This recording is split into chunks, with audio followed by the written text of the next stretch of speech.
الحمد لله الحمد لله نحمده ونستعينه ونستغفره ونعوذ بالله من شرور أنفسنا ومن سيئات أعمالنا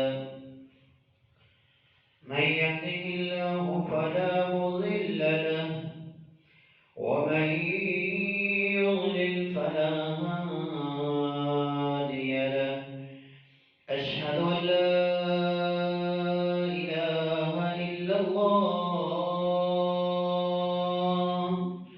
أشهد أن لا إله إلا الله وحده لا شريك له وأشهد أن محمدا عبده ورسوله اللهم صل على محمد وعلى آل محمد كما صليت على إبراهيم وعلى آل إبراهيم إنك حميد مجيد اللهم بارك على محمد وعلى آل محمد كما باركت على إبراهيم وعلى آل إبراهيم إنك حميد مجيد أما بعد فإن أحسن الكلام كلام الله وخير الهدي هدي رسول الله صلى الله عليه وسلم وشر الأمور محدثاتها وكل محدثة بدعة وكل بدعة ضلالة وكل ضلالة في النار قال الله تبارك وتعالى في القرآن المجيد والفرقان الحميد أعوذ بالله السميع العليم من الشيطان الرجيم من همزه ونفخه ونفسه بسم الله الرحمن الرحيم يا أيها الذين آمنوا اتقوا الله حق تقاته ولا تموتن إلا وأنتم مسلمون بسم الله الرحمن الرحيم يا أيها الناس اتقوا ربكم الذي خلقكم من نفس واحدة وخلق منها زوجها وبث منهما رجالا كثيرا ونساء واتقوا الله الذي تساءلون به والأرحام إن الله كان عليكم رقيبا يا أيها الذين آمنوا اتقوا الله وقولوا قولا سديدا يصلح لكم أعمالكم ويغفر لكم ذنوبكم ومن يطع الله ورسوله فقد فاز فوزا عظيما قال الله تبارك وتعالى في مقام آخر لا يحب الله الجهر بالسوء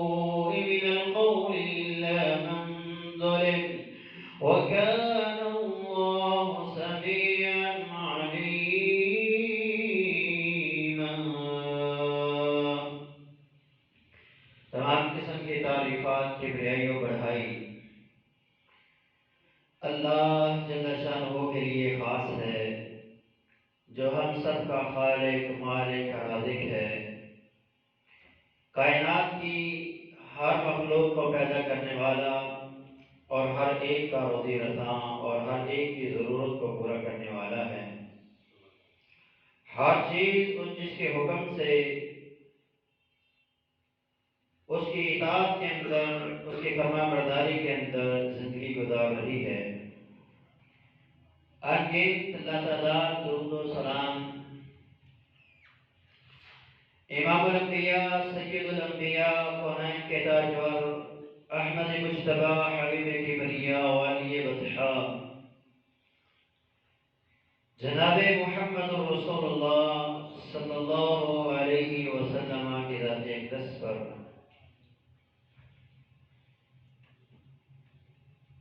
برادران اسلام، بزرگوں، دوستوں، نوجوان ساتھیوں اور ننھے منھے بچوں، پردہ نشین ماؤں بہن بیٹیوں، 5 فروری کا دن اہل پاکستان اور پاکستان کے ساتھ دنیا میں جہاں جہاں مسلمان آباد ہیں، وہ کشمیریوں کے ساتھ اظہار یکجہتی کے لیے ان کے لیے آواز اٹھاتے ہیں، بلکہ آپ یوں کہہ لیے کہ 5 فروری کا دن ہمارے اندر احساس ذمہ داری کا احساس پیدا کرتا ہے۔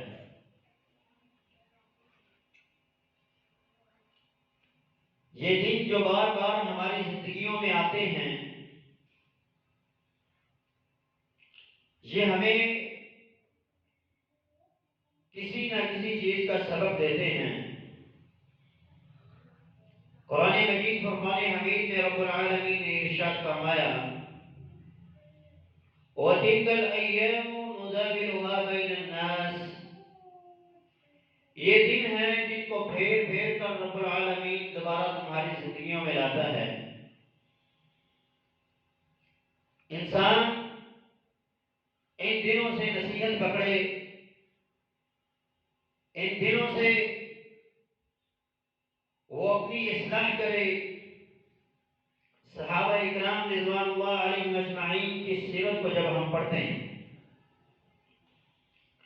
جب ان کے سامنے کسی خاص دن کا ذکر کیا جاتا تو وہ زاروں کے دار ہونا شروع ہو جاتے ہیں۔ سیدنا عبداللہ ابن عباس رضی اللہ تعالی عنہ درس حدیث ارشاد فرما رہے تھے، آپ کے سامنے طلباء بیٹھے ہوئے تھے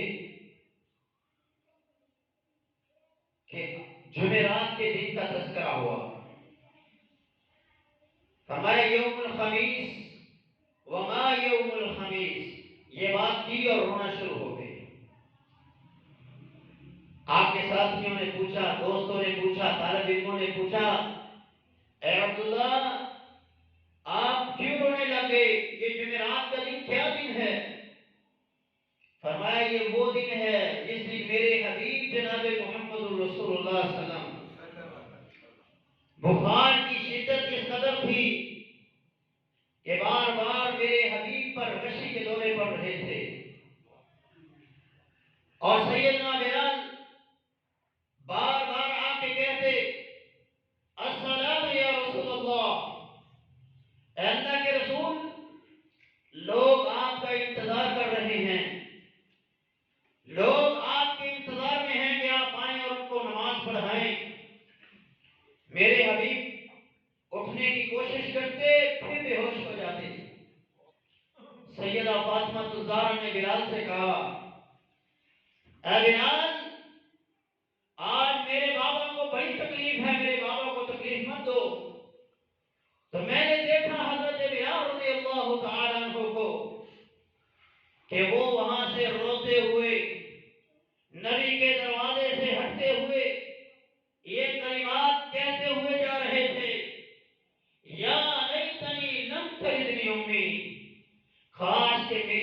مجھے جنم ہی نہ دیتی کہ آج میری وجہ سے میرے حبیب کو تکلیف پہنچی ہے۔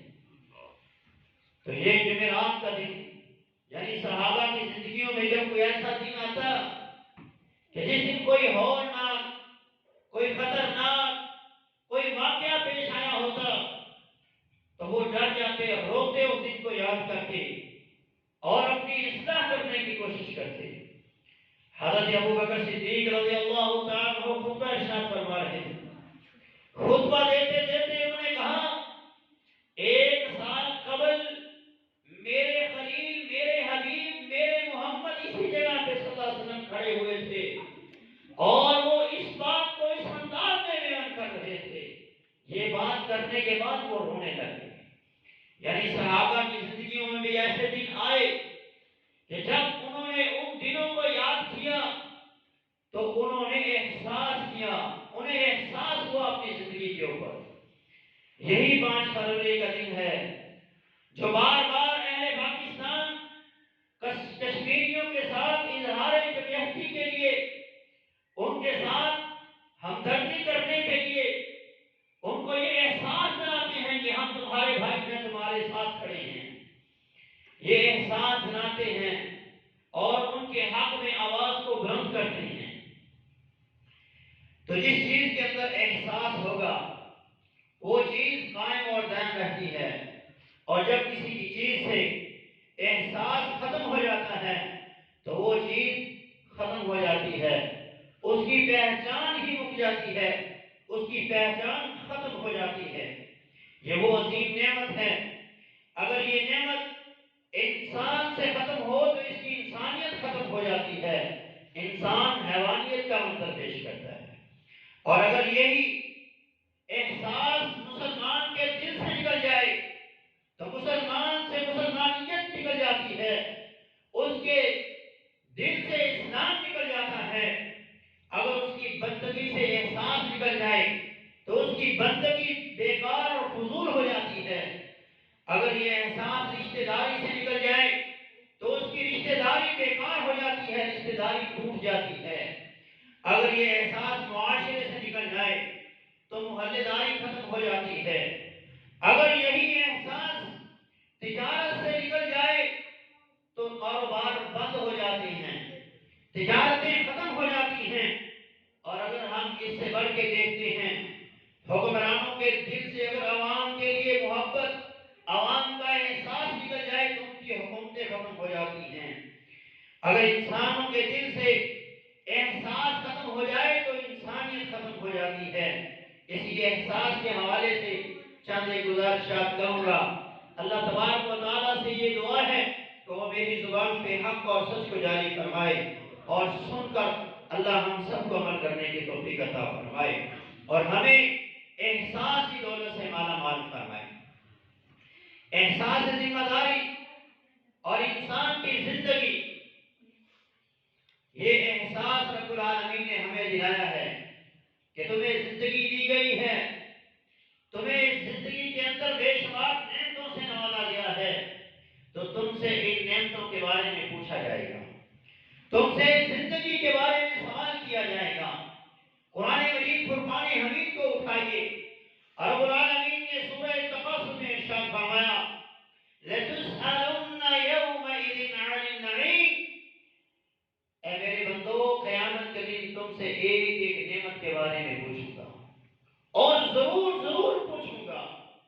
ثُمَّ إِنَّ عَلَيْنَا حِسَابَهُمْ، إِنَّ إِلَيْنَا إِيَابَهُمْ ثُمَّ إِنَّ عَلَيْنَا حِسَابَهُمْ، ہمارے پاس تم آؤ گے تو تم سے ہم حساب لیں گے۔ اللہ اکبر۔ یہ احساس ہمیں دلایا گیا ہے کہ تمہیں دی گئی نعمتوں کے بارے میں سوال و جواب دیے جائیں گے۔ اللہ ہمیں بغیر حساب جنت میں داخل فرمائے، کیونکہ اگر جس کا حساب ہو گیا، جس سے پوچھ لیا گیا کہ تو نے یہ کام کیا اور کیوں کیا، وہ انسان برباد ہو گیا، جہنم اس انسان کا مقدر بن جائے گی۔ تو اللہ تبارک و تعالیٰ نے ہمیں یہ احساس دلایا ہے کہ تم اپنی زندگی کے بارے میں سوچ لو، یہ زندگی تمہیں کس اور قیامت کے دن حبیب کبریا جناب محمد رسول اللہ صلی اللہ علیہ وسلم نے ارشاد فرمایا لا تزول قدم ابن آدم، ابن آدم اپنے پاؤں کی مٹی کو چھوڑ نہیں سکے گا، اسی جگہ پہ کھڑا رہے گا جہیں پہ وہ کھڑا ہوگا۔ رب العالمین اس سے 5 سوال کریں گے اور 5 سوالوں کے وہ جواب دے گا تو وہاں سے ہلے گا، نہیں تو 50,000 سال تک وہ وہیں پہ کھڑا رہے گا۔ یہ احساس ہے ہمیں، یہ احساس دلایا جا رہا ہے ہمیں کہ تمہیں زندگی دی تھی میں نے، رب پوچھیں گے عن عمرہ فیما افناہ، تجھے میں نے زندگی دی تھی کہاں صرف کرتے آیا ہے؟ زندگی کا احساس رب نے آج ہمیں دلایا ہے۔ جس بندے نے یہ احساس کر لیا، جس بندے کو یہ احساس ہو گیا کہ مجھے دنیا میں کیوں بھیجا گیا، میرے بھیجے جانے کا مقصد کیا ہے، وہ انسان کامیاب ہو گیا۔ اور جس نے یہ احساس نہ کیا، اپنے آنے کے مقصد کو نہ پہچانا، وہ انسان بیکار ہے، اس کی یہ زندگی فضول ہے اور قیامت کے دن اس کے لیے وبال جان ہوگی۔ اللہ تبارک و تعالی ہمیں اپنی زندگی کا احساس کرنے کی توفیق عطا فرمائے۔ اگر احساس رشتہ داریوں سے ختم ہو جائے تو رشتے ختم ہو جاتے ہیں۔ ہم دیکھتے ہیں گزرتے ہیں گھر، کیوں؟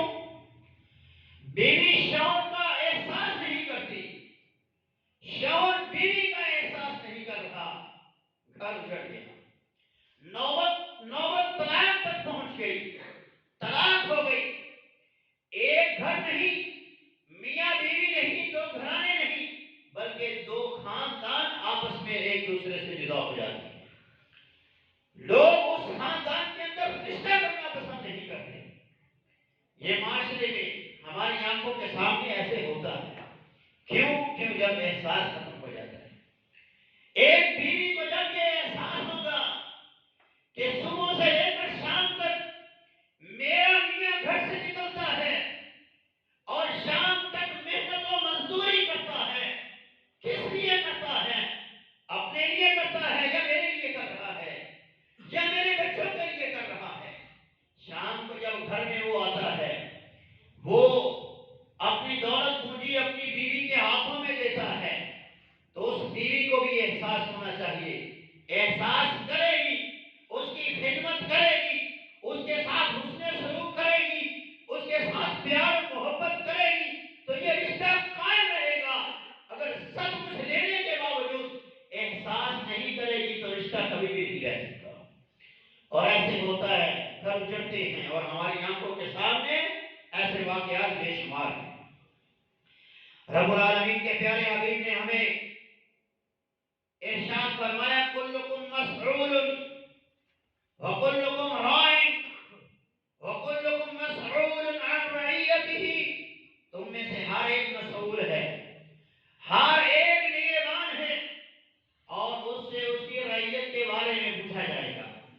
مرد سے پوچھا جائے گا تو نے بیوی کے حقوق پورے کیے یا نہ کیے، بیوی سے پوچھا جائے گا تو نے مرد کے حقوق پورے کیے یا نہ کیے، باپ سے پوچھا جائے گا اولاد کے حقوق پورے کیے کہ نہیں کیے، اولاد سے پوچھا جائے گا تو نے باپ کے حقوق پورے کیے یا نہ کیے۔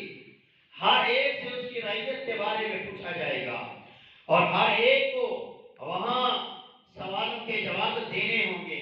تو یہ احساس ہے جو رب العالمین نے اور اس کے پیارے حبیب نے آج ہی ہمیں دنیا میں دلا دیا ہے۔ یہ احساس اگر ہم کریں گے تو ہمارے گھر آباد رہیں گے۔ اگر یہ احساس ہمارے دلوں سے نکل گیا، دوسروں کے لیے محبت ہمارے دلوں سے نکل گئی، تو یاد رکھ لیجیے یہ گھر آباد نہیں رہ سکتے۔ یہاں تک کہ وہ رشتے جو ہمیں اپنا خون پلاتے ہیں، وہ بھی جب احساس کی دولت سے محروم ہوتے ہیں تو وہ بھی دور ہو جاتے ہیں۔ وہ والدین جو اپنے منہوں سے لقمے نکال کر اپنے بچوں کے منہ میں ڈالتے ہیں، پھر کیا ہوتا ہے؟ وہی والدین ان کے لیے بددعائیں کرتے ہیں، وہی والدین ان کے لیے بددعائیں کرتے ہیں اور ان کو چھوڑ دیتے ہیں، ان سے جدا ہو جاتے ہیں، اپنے بچوں کو ان کے گھروں میں چھوڑ کے، ان گھروں کو چھوڑ کے نکل جاتے ہیں۔ اور جب اولاد کے دل میں والدین کے لیے احساس نہیں ہوگا تو پھر اولڈ ہاؤس بنتے ہیں، پھر گھر میں جنت نہیں رہتی، پھر وہ جنت اولڈ ہاؤس میں چلی جاتی ہے۔ احساس جب ختم ہو جاتا ہے، احساس کیا ہے؟ بو علی سینا ایک بہت بڑے جناب انسان گزرے، فرماتے ہیں میں نے محبت کا احساس اس وقت دیکھا جب ہم 4 بھائی اور 1 ماں تھی اور ہمارے پاس کھانے کے لیے 4 سیب تھے، تو میری ماں نے اس وقت کہا، میں نے تو پہلے ہی کھا لیا تھا، یہ تمہارا حصہ ہے۔ یہ ہے احساس، اور یہی احساس جب اولاد اپنے والدین کے ساتھ کریں گے تو پھر گھر جنت کا منظر پیش کرتے ہیں، اور جب یہ احساس نہیں ہوگا تو پھر گھر جہنم کا منظر پیش کرتے ہیں۔ دنیا میں بھی وہ گھر جہنم بن جایا کرتے ہیں، اور قیامت کے دن بھی وہ انسان جس کے دل سے والدین کا احساس نکل گیا، رشتہ داروں کا احساس نکل گیا، وہ انسان کبھی جنت میں نہیں جائے گا، وہ قیامت کے دن بھی جہنم کا ایندھن بنے گا۔ یہ احساس ہمیں دلا دیا گیا، لا يدخل الجنت قاطع رحم، رحم کے رشتوں کو کاٹنے والا کبھی جنت میں نہیں جائے گا، رحم کے رشتوں کو توڑنے والا کبھی جنت میں نہیں جائے گا، ماں کا نافرمان، باپ کا نافرمان کبھی جنت میں نہیں جائے گا۔ یہاں تک کہ میرے حبیب نے فرمایا ثلاثۃ لا يدخلون الجنہ، 3 بندے ایسے ہیں جو کبھی جنت میں نہیں جائیں گے، ان میں سے ایک وہ ہے عقوق الوالدین، جو اپنے والدین کی نافرمانی کرتا ہے۔ قیامت کے دن یہ تو نہ تو جنت میں جائے گا، نہ رب اسے نظر رحمت سے دیکھے گا، اور رب ان کو اپنی نظر رحمت سے محروم کر کے جہنم کا ایندھن بنا دے گا۔ بچوں شور نہ کرو، خاموشی سے بیٹھو، بات سننا کیا کہہ رہا ہوں، آپ لوگوں کے فائدے کی بات ہے۔ ہم معاشرے میں جب نظر دوڑاتے ہیں، احساس جب ہم معاشرے میں دیکھتے ہیں تو محلے داری کا احساس ہمیں دلایا گیا ہے، محلے داروں میں اپنے ہمسایوں کا احساس ہمیں دلایا گیا ہے۔ میرے اور آپ کے حبیب جناب محمد رسول اللہ صلی اللہ علیہ وسلم نے ارشاد فرمایا، حضرت ابو ذر غفاری رضی اللہ عنہ کو مخاطب ہو کے یا ابا ذر اذا تبخت مرقة فاکثر ماءها وتعاهد جيرانك، اے ابو ذر جب سالن بنائے، جب ہانی تیرے گھر میں پکے تو اس کے اندر پانی زیادہ ڈال تاکہ تو اپنے ہمسائے کو بھی دے، اپنے ہمسائے کا بھی خیال کر۔ یہ شریعت نے ہمیں احساس دلایا ہے اپنے ہمسایوں کے ساتھ اس نے سلوک کرنے کا۔ دوسری حدیث اللہ کے حبیب جناب محمد رسول اللہ صلی اللہ علیہ وسلم نے ارشاد فرمایا من کان یؤمن باللہ والیوم الآخر، تم میں سے جو بندہ اللہ پر ایمان رکھتا ہے، قیامت کے دن پر ایمان رکھتا ہے، فلیحسن الی جارہ، اس کو چاہیے کہ وہ اپنے ہمسائے کے ساتھ حسن سلوک کرے، اس کے ساتھ اچھا سلوک کرے۔ اچھا سلوک کرنے والا ایمان والا ہے، اور جو اپنے ہمسائے کو تکلیف دیتا ہے، اسے پریشان کرتا ہے، اللہ کے حبیب جناب محمد رسول اللہ صلی اللہ علیہ وسلم نے 3 بار قسم اٹھائی۔ اللہ کے نبی قسم نہ بھی اٹھاتے، بات پھر بھی پکی تھی، لوہے پہ لکیر تھی، لیکن میرے حبیب نے قسم اٹھائی اور کہا واللہ لا یؤمن، واللہ لا یؤمن، واللہ لا یؤمن، اللہ کی قسم وہ ایمان والا ہی نہیں ہے، اللہ کی قسم وہ ایمان والا ہی نہیں ہے، اللہ کی قسم وہ ایمان والا نہیں ہے۔ صحابہ تڑپ گئے، اللہ کے رسول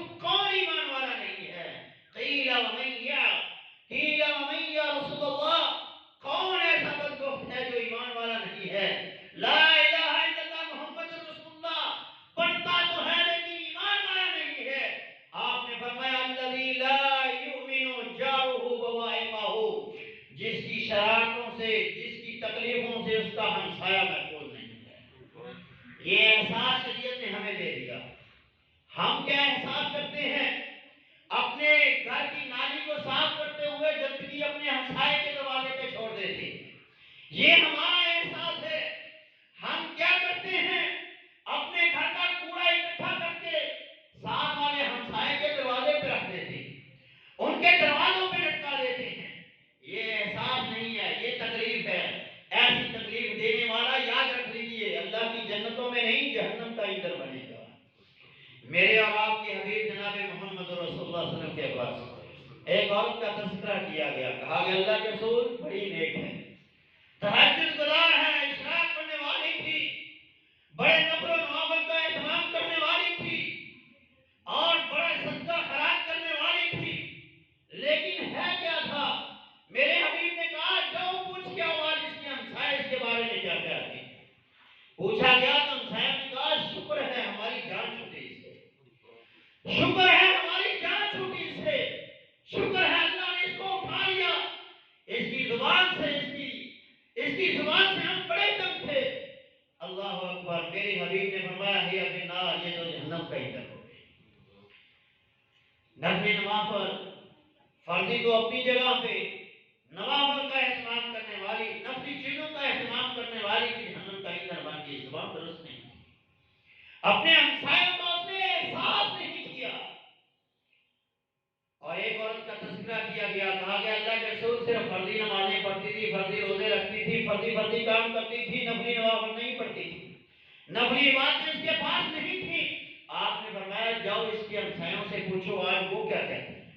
فرمایا اللہ کے رسول وہ آج اس کی جدائی میں رو رہے ہیں، وہ کہہ رہے ہیں آج نیک عورت دنیا سے اٹھ گئی، نیک ہمسایہ ان سے دور ہو گیا۔ میرے حبیب نے کہا ہی فی الجنہ، یہ تو جنتوں کی مہمان ہے، یہ تو جنتوں میں چلی گئی۔ تو میرے بھائیوں اپنے ہمسایوں کا احساس کیجیے، ان سے پوچھا کیجیے کہ آپ کو کوئی تکلیف تو نہیں، آپ کو کوئی پریشانی تو نہیں، کسی چیز کی ضرورت تو نہیں، ان کا خیال کیجیے، رب تعالیٰ اس کے بدلے میں جنت عطا فرمائے گا۔ یہ احساس ہے جو اللہ تبارک و تعالیٰ نے اور اس کے پیارے حبیب نے ہمیں دیا۔ احساس کے دائرے کو جب ہم تھوڑا سا آگے بڑھاتے ہیں، گھر محلے سے باہر نکل کے مسجد میں پہنچتے ہیں، مسجد میں بھی وہی کیفیت ہے جو باہر معاشرے میں ہماری ہے۔ امام مقتدیوں کا احساس نہیں کر رہا، مقتدی امام کا احساس نہیں کر رہے، اور نمازی مسجد کا احساس نہیں کر رہے۔ لائٹیں چلتی ہیں تو چلتی جا رہی ہیں، ایک بندہ آ کے ایسی لگا کے بیٹھا تو بیٹھا رہ رہا ہے، گپے مارتے جا رہے ہیں، کوئی مسجد کا احساس نہیں ہے۔ لائٹیں چل رہی ہیں، پنکھے چل رہے ہیں، اور ایک آدمی وضو کرنے کے لیے بیٹھا ہوا ہے اور وہ وضو کرتے ہوئے 2 من پانی لگا دیتا ہے۔ اسے یہ احساس نہیں ہے یہ پانی کہاں سے آ رہا ہے، یہ پانی جو میں ضائع کر رہا ہوں اس کے بارے میں مجھ سے قیامت کے دن پوچھا جائے گا۔ کبھی ہم نے احساس کیا ہوتا سکھر میں اور کراچی کے ان علاقوں میں، سندھ کے ان علاقوں کو جا کے دیکھا ہوتا، بلوچستان کے ان دیہی علاقوں کو جا کے دیکھا ہوتا جہاں پانی کے ایک گھونٹ کے لیے وہ لوگ ترس رہے ہیں، اور ہم میٹھے اور ٹھنڈے پانی کو ضائع کرتے جا رہے ہیں۔ میرے نبی نے فرمایا تھا قیامت کے دن تم سے پوچھا جائے گا میٹھے اور ٹھنڈے پانی کے بارے میں۔ تو میرے بھائیوں یہ نعمت ہے، اس کو ضائع مت کیجیے۔ میرے نبی نے تو یہاں تک احساس دلایا ہے کہ اگر تم چلتی ہوئی نہر پہ بیٹھ کے وضو کر رہے ہو تو وہاں پہ بھی پانی کو ضائع مت کرو۔ تو ہم تو پھر جو محدود پانی ہوتا ہے، یہ بجلی کا بل کہاں سے آتا ہے، یہ کس چیز کے پیسوں سے آ رہا ہے، اس کا احساس کرے۔ یہ احساس ہمارے لیے نجات ہے، اور اگر احساس نہیں کریں گے تو یہی ہمارے لیے وبال جان ہے۔ ہر شعبے کو دیکھتے جائیے، ہر شعبے میں احساس کی کمی نظر آئے گی، الا ماشاء اللہ۔ اسی لیے تو دنیا قائم ہے کہ اچھے لوگ ابھی بھی ہیں، یہ نہیں کہ ہر بندہ ہی خراب ہے۔ الحکم اکثر بالکل، حکم جو ہوتا ہے وہ اکثریت کے اوپر لگایا جاتا ہے، 1-2 بندوں کے اوپر نہیں۔ اب 50 بندوں میں 2 بندے اچھے ہیں تو وہ گنے نہیں جاتے، جنہیں 50 کہتے ہیں کہ یہ 48 بندوں کی وجہ سے پورا معاشرہ بیکار ہو رہا ہے، پورا معاشرہ بدنام ہوتا ہے۔ اب گھر محلے سے مسجد سے باہر نکلتے ہیں تو ہم بازار میں جاتے ہیں، دکاندار گاہک کو چونا لگانے کے اوپر ہوتا ہے اور گاہک دکاندار کو چونا لگانے کے اوپر ہوتا ہے۔ دکاندار کی یہ سوچ ہوتی ہے کہ آگے اس کو چھری پھیر دوں، اور گاہک کی یہ سوچ ہوتی ہے کہ یہ بھول جائے، پیسے لے کے بھاگ جائیں۔ یہ کیفیت ہے ہماری۔ میرے نبی نے ہمیں احساس دلایا ہے۔ سیدنا جریر بن عبداللہ بجلی رضی اللہ تعالیٰ عنہ اسلام قبول کرتے ہیں، نبی کے ہاتھ میں ہاتھ دیا۔ میرے نبی نے جہاں اسلام کی بیعت لی، جہاں اللہ کے فرائض کی بیعت لی ہے، وہاں میرے حبیب نے کہا یہ بیعت کرو کہ تم ہر مومن مسلمان کے ساتھ خیر خواہی کرو گے۔ سیدنا جریر بن عبداللہ نے پھر ثابت کیا، غلام سے کہا ہے میرے غلام جاؤ بازار سے گھوڑا لے کے آؤ۔ غلام گیا، 300 درہم میں گھوڑا خرید کے لے آیا، اور گھوڑا بیچنے والا جو بندہ تھا وہ کہتا ہے میرا گھوڑا مہنگا ہے، آپ تھوڑے سے پیسے زیادہ بڑھا دو۔ وہ کہتا ہے میرے مالک نے مجھے 300 درہم دیے ہیں اور انہوں نے مجھے 300 درہم میں ہی خریدنے کا کہا ہے، اگر تم نے دینا ہے تو 300 درہم میں دے دو، نہیں تو میں کوئی اور خرید لیتا ہوں، یا پھر تم میرے مالک سے بات کرو۔ اس نے کہا ٹھیک ہے تم مجھے اپنے مالک کے پاس لے جاؤ۔ وہ حضرت جریر بن عبداللہ رضی اللہ عنہ کے پاس آیا۔ حضرت جریر بن عبداللہ رضی اللہ عنہ نے گھوڑے کی سواری کی، سواری کرنے کے بعد آ کے کہا تمہارا گھوڑا واقعہ ہی قیمتی ہے، تم اپنی قیمت بڑھاؤ۔ اس نے کہا مجھے آپ 400 درہم دے دیجیے۔ کہا ایک منٹ ٹھہر، پھر گھوڑے پہ سوار ہوئے۔ اسی طرح کرتے رہے یہاں تک کہ وہ 300 درہم میں دینے والا گھوڑا 800 درہم میں خریدا۔ غلام نے کہا آپ نے یہ کیسا معاملہ کیا؟ وہ 300 درہم پہ دینے کے لیے تیار تھا، آپ نے 800 درہم میں خریدا۔ فرمایا میں نے اللہ کے رسول کے ہاتھ پر ہاتھ رکھ کے یہ وعدہ کیا تھا کہ میں مسلمانوں کے ساتھ خیر خواہی کروں گا، کسی کے ساتھ زیادتی نہیں کروں گا۔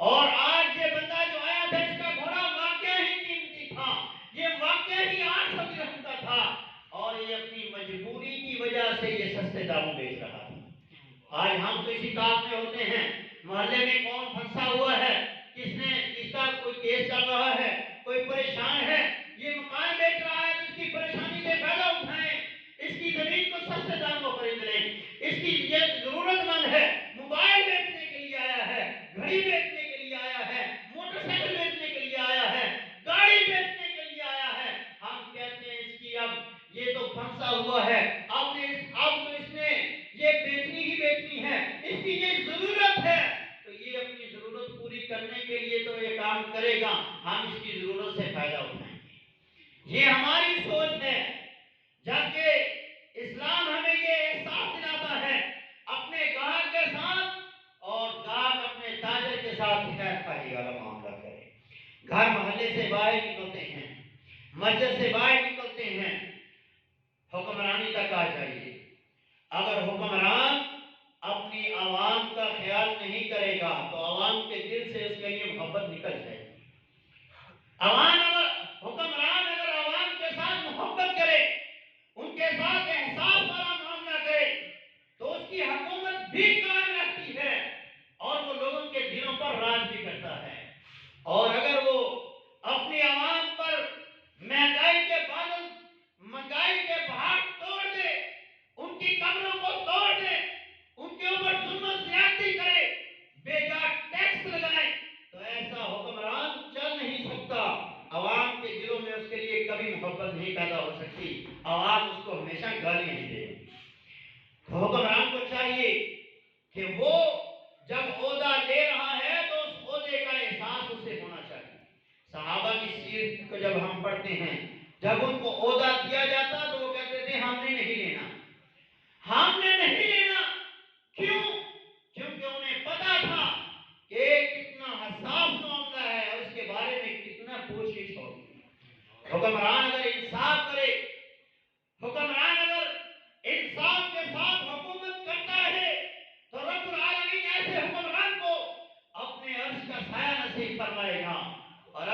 ظلم کرے گا، فرمایا ایسے قاضی کو، ایسے حکمران کو الٹی چھری کے ساتھ ذبح کر دیا گیا۔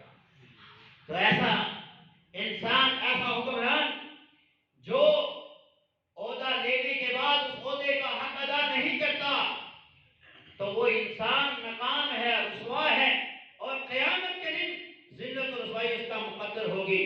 آپ صحابہ کی سیرت کو اٹھائیے، سیدنا ابو درداء رضی اللہ تعالی عنہ کو شام کا گورنر بنایا گیا، اور حضرت عمر رضی اللہ عنہ کی یہ عادت مبارکہ تھی کہ جب وہ کسی کو گورنر بناتے تو چوری اس کے اوپر چھاپا مارتے، جیسے آج نیب چھاپے مارتی ہے، ایسے انہوں نے بھی چھاپا مارا، اور شام میں جب پوچھا کہ تمہارے گورنر کا گھر کہاں ہے، کہا گیا وہ ہمارے گورنر کا گھر ہے۔ سیدنا امیر المؤمنین عمر بن خطاب دروازے پر دستک دینے کے لیے جب ہاتھ مارتے ہیں تو دروازہ کھل جاتا ہے۔ آواز دیا ابو درداء، کہا امیر المؤمنین میں نے آپ کی آواز کو پہچان لیا ہے، اندر آ جائیے، گھر میں کوئی نہیں ہے۔ آپ حکم کرتے، آنے سے پہلے مجھے اطلاع کرتے، میں آپ کی خدمت کے لیے کوئی اچھا انتظام کرتا، لیکن آپ جو گھر میں ہے وہی آپ کی خدمت میں پیش کرتا ہوں۔ سیدنا امیر المؤمنین عمر بن خطاب فرماتے ہیں مجھے بٹھایا گیا تو ایسی جگہ پہ جہاں پتھر تھے، اور جب مجھے ٹیک لگانے کے لیے کہا گیا تو میرے پیچھے اونٹ پہ رکھا ہوا کچاوا تھا، لکڑی کے کچاوے کے ساتھ میری ٹیک لگوائی گئی، اور چھت کے ساتھ لٹکتا ہوا ایک روٹیوں کا خشک ٹوکرا تھا، وہ میرے آگے رکھ کے کہا اے امیر المؤمنین کھائیے۔ حضرت امیر المؤمنین عمر بن خطاب رضی اللہ عنہ رونے لگ گئے، کہا ابو درداء کیا میں نے تجھے اس سے بہتر حالت میں نہیں چھوڑا تھا؟ فرمایا امیر المؤمنین جو ذمہ داری دی ہے وہ ذمہ داری بہت بڑی ہے، اور کہا تم نے اپنے گھر کا دروازہ کھلا رکھا ہوا ہے، کہا آپ نے حکمران بنایا ہے تو اب میں نے اپنے گھر کے دروازے کو کھلا رکھا ہوا ہے، کوئی رات کو بھی آ سکتا ہے، کسی کو دن کو بھی ضرورت ہو سکتی ہے، میرے دروازے سے آنے والا کوئی خالی ہاتھ نہ جائے، دن کو آئے یا رات کو آئے۔ ابو درداء ان کی بات کو سننے کے لیے بیٹھا ہوا ہے، اور آج ہم انسپیکٹر سے ملنا ہو تو پہلے 10 سپاہیوں سے ملنا پڑتا ہے، پھر جا کے تھانے سے ملاقات ہوتی ہے۔ حکمران اگر اللہ نے بنایا ہے تو پھر انصاف کیجیے، عوام کے حقوق پورے کیجیے، نہیں تو الٹے لٹکا دیے جائیں گے قیامت کے دن۔ یہ احساس آج ہمیں دنیا میں دے دیا گیا ہے، ہمیں بتا دیا گیا کہ زندگی اس طرح گزارنی ہے، تمہیں ہر معاشرے کے اندر احساس ہونا چاہیے۔ جب ہم معاشرے میں دیکھتے ہیں تو مولوی پیسے دینے کے باوجود حق بیان نہیں کر رہا، ہم معاشرے میں دیکھتے ہیں کہ ڈاکٹر اپنے کمیشن کھانے کی خاطر غیر ضروری ادویات لکھ کے دے رہا ہے، اور تھپا تھپا دوائیوں کا مریض کے حق میں ہاتھ میں تھما رہا ہے، کیوں؟ صرف اپنے کمیشن بنانے کے لیے۔ ہر شعبے کو دیکھتے جائیے، پولیس کو دیکھیے، عدالتی نظام کو دیکھیے، وکلاء کو دیکھیے، کوئی شعبہ ایسا نہیں ہے جس شعبے میں آپ آسانی سے کوئی کام کروا سکیں۔ آپ کے پاس پیسے ہیں، آپ کے پاس سفارش ہے تو آپ کا کام ہو جائے گا، نہیں تو آپ ساری زندگی دھکے کھاتے رہیں گے۔ عدالتی نظام کو دیکھیے، ایک 5 منٹ کا کیس ہے جس کو 25 سال لگا دیتے ہیں، 5 منٹ کی بات ہے کہ جس کا فیصلہ سنانے میں 25 سال گزر جاتے ہیں۔ اسی طرح 2 مرلے زمین کے کیس ہیں، دادا کرتا ہے، پردادا کرتا ہے، اور پوتے کو یا پڑپوتے کو جا کے وہ فیصلہ ملتا ہے۔ یہ ہمارے سامنے ایسے واقعات ہوئے، اخبارات ان چیزوں سے بھرے ہوئے ہیں۔ الحفظ والایمان، چند لوگ ایسے ہیں جو اپنی ڈیوٹی کو ڈیوٹی سمجھ کے اور اس کا احساس کرتے ہوئے وہ اس کے اوپر کام کر رہے ہیں، انہی لوگوں کی وجہ سے یہ دنیا قائم ہے۔ اگر احساس ختم ہو جائے تو یہ معاشرہ تباہ ہو جاتا ہے۔ من حیث القوم بھی ہمیں احساس کرنا چاہیے، دنیا میں ہر قوم اپنی قوم کے لوگوں سے احساس اور ہمدردی کرتی ہے۔ ہندو ہے تو وہ ہندو سے ہمدردی کرتا ہے، کافر ہے تو وہ کافر سے ہمدردی کرتا ہے۔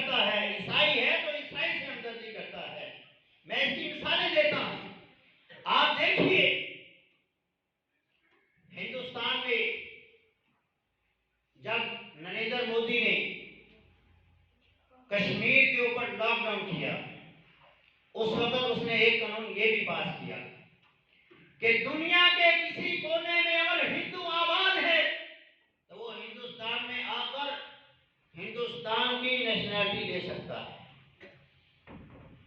ہندو کا ہمدرد ہے، وہ دنیا کے جس مرضی کونے میں ہو وہ آ کر ہندوستان کی نیشنلٹی لے سکتا ہے. عیسائی کو نیشنلٹی دے رہا ہے. ہمارے سامنے کیا یہ واقعہ نہیں ہوا؟ آسیہ ملعونہ کو پاکستان سے نکال کے لے کے گئے اور پورے پروٹوکول کے ساتھ نکال کے لے کے گئے اور وہاں جا کے اس کو وزیر اعظم کے ساتھ اس کی ملاقات کروائی.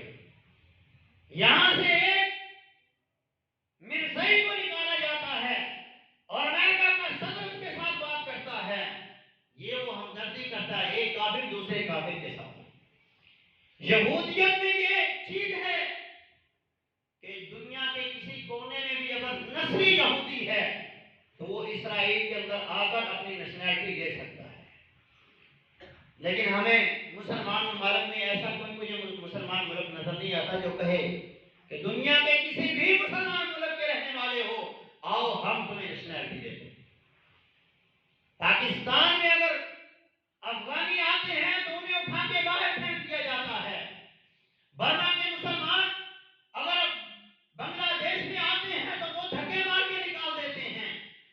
بنگلہ دیش سے اگر مسلمان آتے ہیں تو کراچی سے انہیں واپس کر دیا جاتا ہے.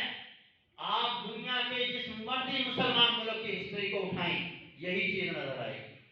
اور اس لیے آج ذلت و رسوائی مسلمانوں کا مقدر بنی ہوئی ہے کیونکہ ہم ایک نہیں ہیں. میرے حبیب نے کیا کہا تھا؟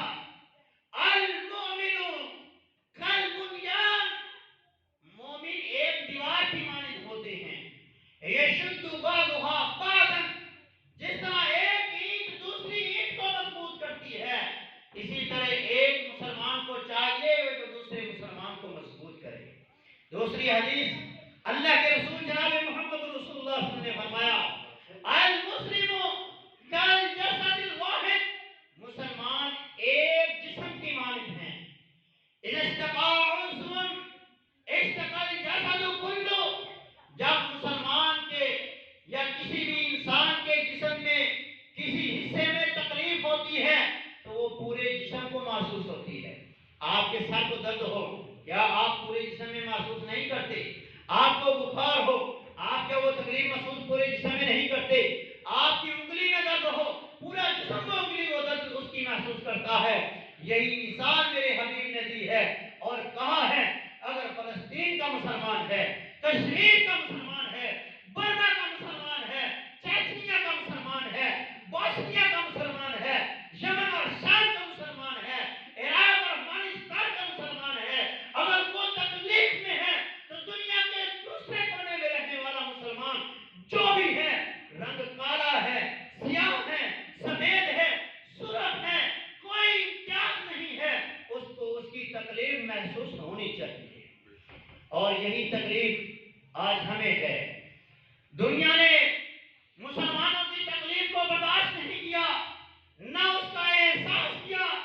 جب کشمیر پر انہوں نے لاک ڈاؤن کیا اور لاک ڈاؤن پہ ان کے اوپر ظلم و ستم ہوتے رہے، رب العالمین نے پوری دنیا کو یہ احساس دلا دیا کورونا کی وجہ سے کہ یہ ہے لاک ڈاؤن. جب پورے کے پورے ملک اللہ نے ان کو ان کے گھروں میں بند کر دیا اور ان کو یہ احساس دلایا کہ لاک ڈاؤن اسے کہا جاتا ہے. جو کشمیری ایک سال سے ہندوستان کے ظلم کو برداشت کر رہے ہیں، اپنے بچوں کی قبریں، اپنے بوڑھوں کی قبریں، اپنے جوانوں کی قبریں، اپنی عورتوں کی قبریں اپنے گھروں میں بنا رہے ہیں اور ان کو ان کے گھروں میں قید کر دیا گیا ہے. ان کے لیے ان کی گھروں کو جیلیں بنا دیا گیا ہے. رب العالمین نے پوری دنیا کو جیل میں ڈال دیا ہے. تو میرے مسلمان بھائیوں، ہمیں احساس کرنا ہے اور جب احساس معاشرے میں رہے گا تو معاشرہ قائم اور دائم ہے. جب معاشرے سے احساس ختم ہوگا تو پھر یہ معاشرہ ختم ہو جائے گا، تباہی اور بربادی انسانیت کا مقدر ہوگی. تو ہمیں کیا کرنا ہے؟ اگر کوئی خطیب ہے تو وہ اپنی خطابت کے ذریعے یہ احساس پیدا کرے لوگوں میں. اگر کوئی لکھاری ہے تو وہ اپنی کتابت کے ذریعے، اپنی تحریروں کے ذریعے یہ شعور لوگوں کے اندر پیدا کرے. اگر کوئی احتجاج کرنے کی طاقت رکھتا ہے تو احتجاج کرے، اور اگر کوئی مال کے ذریعے ان کے ساتھ تعاون کرنا چاہتا ہے تو وہ مال کے ذریعے ان سے تعاون کرے. اور اگر اللہ نے کسی کو طاقت دی ہے، فوج ہے مثال کے طور پر، تو ایک حکمران، فوج کے حکمران کی یہ ذمہ داری ہے کہ جس طرح محمد بن قاسم رحمۃ اللہ علیہ ایک مسلمان لڑکی کی پکار پہ فوجیں لے کر ملتان تک پہنچ گیا تھا، تو پھر تمہیں بھی اپنی مسلمان بہنوں کی اور مسلمان بھائیوں کی آواز کے اوپر لبیک کہتے ہوئے ان کی مدد کو پہنچنا ہوگا. یہ احساس جب ایک فوجی کے دل میں پیدا ہوگا تو پھر انقلاب آ جائے گا، اور اگر نہیں آئے گا تو پھر اسی طرح ذلت و رسوائی اٹھائیں گے. ایٹم بم رکھنے کے باوجود ذلیل ہوں گے، ایٹمی طاقت ہونے کے باوجود ہماری کوئی حیثیت نہیں ہوگی. کبھی ہمیں بلیک لسٹ میں ڈالا جاتا ہے، کبھی ہمیں گرے لسٹ میں ڈالا جاتا ہے، کبھی ہمیں یہ شعور دیا جاتا ہے کہ خوش رہو تو ہم تمہیں بلیک لسٹ سے نکال دیں گے، ہم تمہیں گرے لسٹ میں لے آئیں گے، وائٹ لسٹ میں لے آئیں گے. نہیں میرے بھائیوں، اگر دنیا میں عزت چاہتے ہو تو رب کا فیصلہ ہے، حقیقی مومن بن جاؤ. قاتلوہم یعذبہم اللہ بعیدکم، اللہ تمہارے ہاتھ سے انہیں سزا دینا چاہتا ہے. اللہ بھی سزا دے سکتا ہے، اللہ بھی ان کی فوجوں کے اوپر آبادی آگ بھی بھیج سکتا ہے، لیکن اللہ چاہتے ہیں کہ پہلے تم ہمت کرو، تم اٹھو، تم بڑھو. اگر تم بڑھو گے تو اللہ بھی تمہاری مدد کے لیے آسمان سے فرشتے اسی طرح اتارے گا جس طرح بدر میں اترے تھے، جس طرح عہد میں اترے تھے، جس طرح تبوک میں آئے تھے. ہر وقت اللہ اپنے بندے کی مدد کے اندر رہتا ہے. جب بندہ اللہ کے دین کی مدد کے اندر رہتا ہے، مسلمانوں کی مدد کے اندر رہتا ہے. اور آخری طریقہ جو ہے وہ دعا کا طریقہ ہے کہ جو کچھ بھی نہیں کر سکتے، جن کے پاس کچھ بھی نہیں ہے، وہ یہ کریں کہ ان کے حق میں دعا کریں. اللہ ان کو ظلم و ستم سے محفوظ کرے. اللہ کشمیر کے جو اوپر ظلم و ستم ہو رہا ہے اس کو ختم فرمائے اور ان کو آزادی کی نعمت سے مالا مال فرمائے. آزادی بہت بڑی نعمت ہے جو آج ہمارے پاس ہے. اللہ ہماری آزادی کو بھی محفوظ رکھے اور ہمیں ایک آزاد اور ایک قوم ہونے کی اللہ توفیق عطا فرمائے. اقول قولی ھذا استغفر اللہ لی و لکم.